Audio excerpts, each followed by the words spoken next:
Hello friends, welcome back to my channel.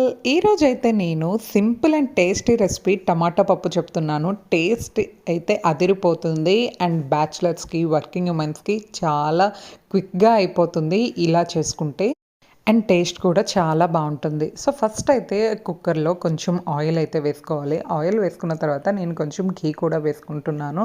ఎందుకు అంటే హెల్త్కి అండ్ ఘీ వాసన చాలా బాగుంటుంది కాబట్టి పప్పులో. సో అందుకు నేను కొంచెం ఘీ కూడా వేసుకుంటున్నాను. ఇది ఆప్షనల్. తర్వాత చక్కగా పోపు అయితే వేసుకుంటున్నాను. చాలామంది పప్పు ఉడికిన తర్వాత పోపు వేసుకుంటారు. నేనైతే ముందుగానే వేసుకుంటున్నాను. ఈ విధంగా పప్పు చేసుకున్న టేస్ట్ చాలా బాగుంటుంది. సో మీరు కూడా ఒక్కసారి ట్రై చేయండి. టైం కూడా కలిసి వస్తుంది.